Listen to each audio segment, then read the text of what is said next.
The Overlook Hotel. Yeah, let's check it out. Okay, guys. So, in the last video, I finished chapter 8 of The Shining. Now I'm reading chapter 9. And just hold on, give me a second. I'm gonna do something.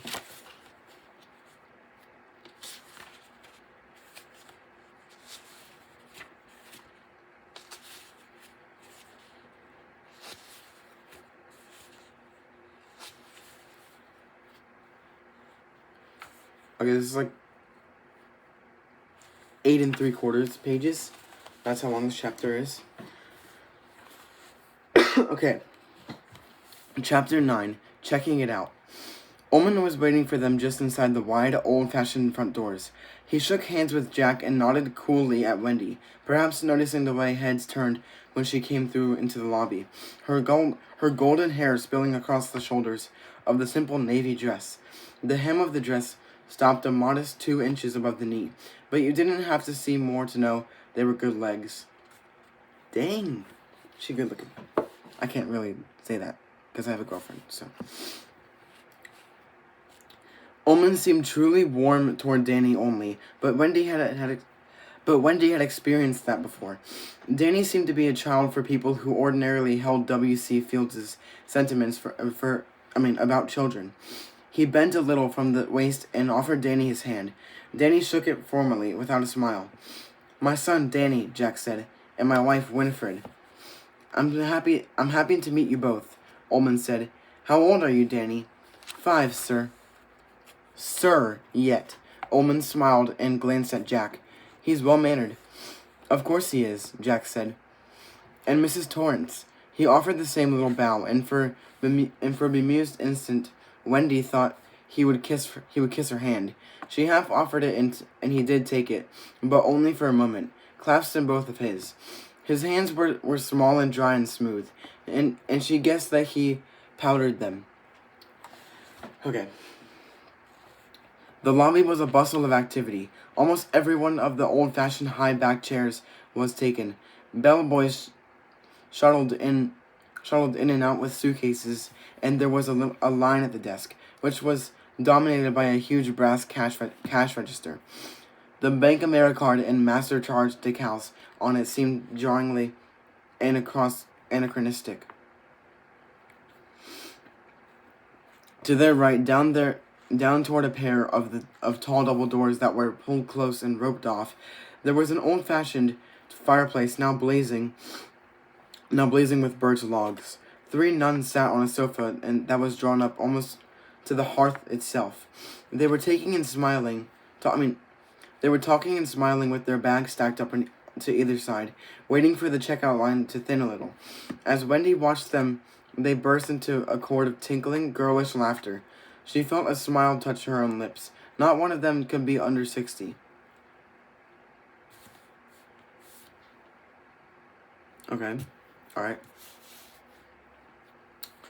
In the background was the constant hum of conversation, the muted ding of the silver-plated bell beside the cash register as one of the 2 clerks on duty struck it, the slightly impatient call of "Front, please." It brought back strong, warm memories of her honeymoon in New York with Jack, at the Beekman Tower. For the first time she let herself believe that this might be exactly what the 3 of them needed. A season together away from the world, a sort of family honeymoon. She smiled affectionately down at Danny, who was goggling around at everything. Another limo, as gray as a banker's vest, had pulled up out front. "The last day of the season," Ullman was saying. "Closing day. Always hectic. I'd expected you more around 3, Mr. Torrance. I wanted to give the Volks time for a nervous breakdown if it decided to have one," Jack said. "It didn't." "How fortunate," Ullman said. "I'd like to take the 3 of you on a tour of the place a little later. And of course Dick Halloran wants to show Mrs. Torrance the Overlook's kitchen. But I'm afraid..." One of the clerks came over and almost tugged his forelock. "Excuse me, Mr. Ullman." "Well, what is it?" "It's Mrs. Brandt," the clerk said uncomfortably. "She refuses to pay her bill with anything but her American Express card. I told her we stopped taking American Express at the end of the season last year, but she won't." His eyes shifted to the Torrance family, and then back to Ullman. He shrugged. I'll take care of it. Thank you, Mr. Ullman. The clerk crossed back to the desk, where a dreadnought of a woman bundled into a long fur coat and what looked like a black feather bow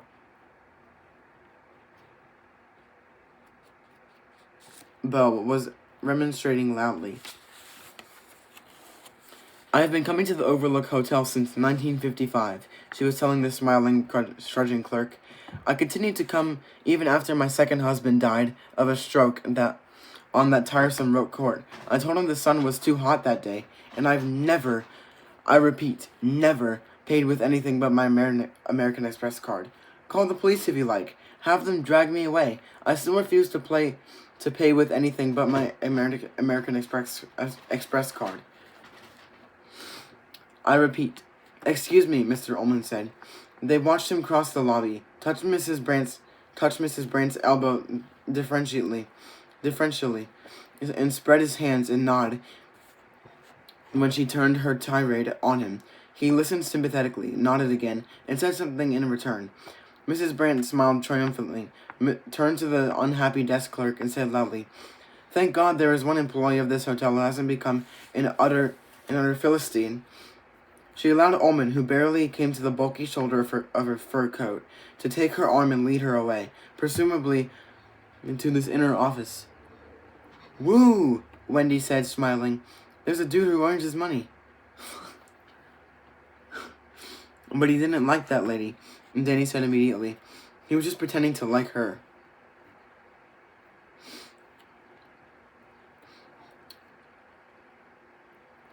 Jack grinned down at him.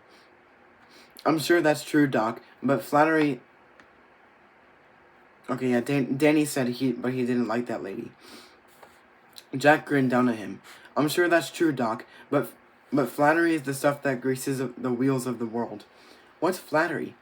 Flattery, Wendy told him, is when your daddy says he likes my new yellow slacks even if he doesn't, or when he says I don't need to take off 5 pounds. Oh, is it lying for fun? Something very like that.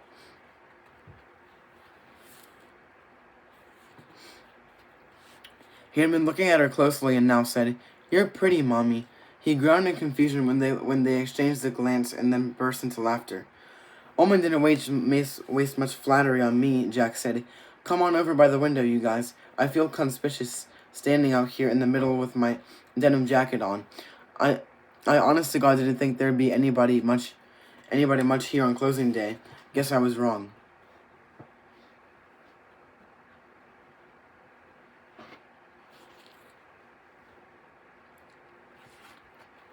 You look very handsome, she said, and then they laughed again, Wendy putting a hand over her mouth. Danny still didn't understand, but it was okay. They were loving each other. Danny thought this place reminded her of somewhere else, the Beekman place, where she had been happy. He wished he liked it as well as she did, but he kept telling himself over and over that the things Tony showed him didn't always come true. He would be careful. He would watch for something called Red Room. But he would not say anything unless he absolutely had to, because they were happy. They had been laughing, and there were no bad thoughts. Look at this view, Jack said. Oh, it's gorgeous. Danny, look. But Danny didn't think it was particularly gorgeous. He didn't like heights. They made him dizzy. Beyond the wide front porch, which ran the length of the hotel, a beautifully manicured lawn, there was a pudding green on the right, sloped away to a long rectangular swimming pool. A closed sign stood on a little tripod at one end of the pool. Closed was one sign he could read by himself, along with stop, exit, pizza, and a few others. Beyond the pool, a gravel path wound off through baby pines and spruces and aspens. Here was a small sign he didn't know. Roque. There was an arrow below it. What's R-O-Q-U-E, Daddy? A game, Daddy said. It's a little bit like croquet, but only you play it on a gravel court that has sides like a big billboard table instead of grass. It's a very old game, Danny. Sometimes they have tournaments here. Do you play it with a croquet mallet? Like that, Jack agreed. Only the handle's a little shorter and The head has two sides. One side is hard rubber, and the other side is wood. Come out, you little shit. It's pronounced roke, Daddy was saying. I'll teach you how to play if you want. Maybe, Danny said in an odd, colorless little voice that made his parents exchange a puzzled look over his head. I might not like it, though. Well, if you don't like it, Doc, you don't have to play, all right? Sure. Do you like the animals? Wendy asked. That's called a topiary. Beyond the path leading to Roke, there were hedges clipped into the shapes of various animals.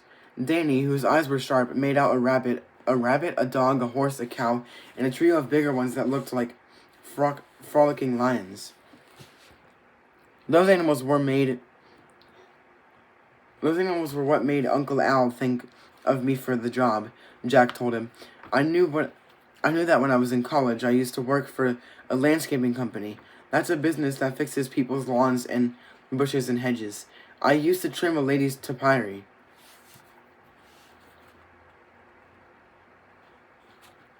Wendy put a hand over her mouth and snickered. Looking at her, Jack said, Yes, I used to trim her topiary at least once a week.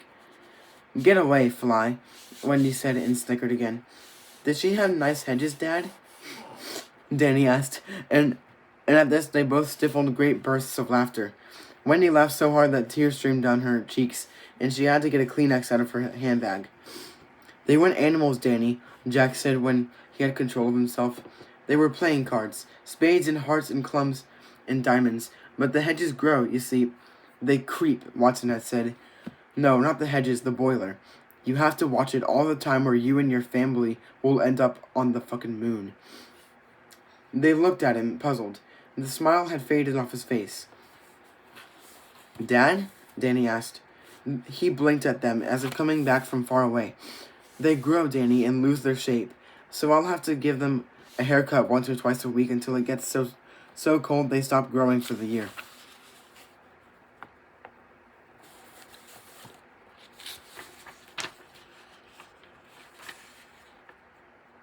Okay, it's like 2 1/4 pages left.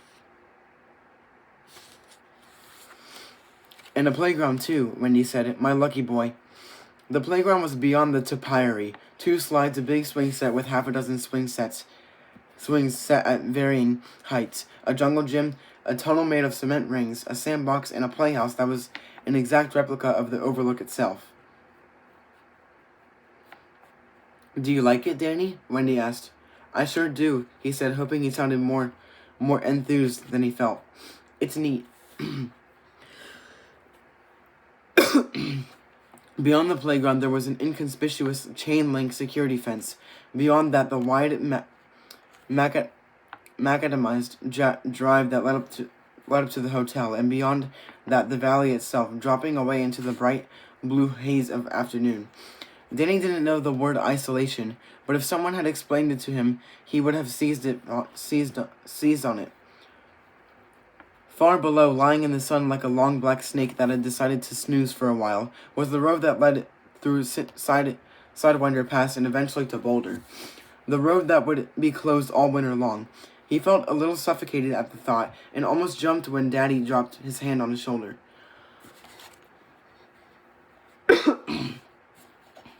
I'll get you that drink as soon as I can, Doc. They're a little busy right now. Sure, Dad. Mrs. Brain came out of the inner office looking vindicated. A few moments later, 2 bellboys, struggling with 8 suitcases between them, followed her as best they could as she strode triumphantly out the door. Danny watched through the window as a man in a gray uniform and a hat like a captain in the army brought her long silver car around to the door and got out. He tipped his cap to her and ran around to open the trunk. You know what I think is going to happen in the future of the book? I think they're going to stay overnight and they're going to get shut in. Like, they're going to get locked in and then they're going to get, like, targeted and getting, killed by something as they're, stuck trying to get out of the Overlook Hotel. That's what I think is going to happen. And that's just what I think. Don't, judge me. That's just my opinion. And in one of those flashes that sometimes came, he got a complete thought from her, one that floated above the confused, low-pitched babble of emotions and colors that he usually got in crowded places. I'd like to get into his pants. Danny's brow wrinkled as he watched the bellboys put her cases into the trunk.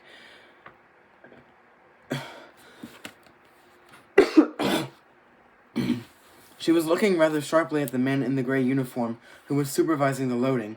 Why would she want to get that man's pants? Was she cold, even with that long fur coat on? And if she was that cold, why hadn't she just put on some pants of her own?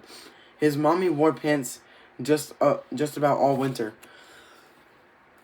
The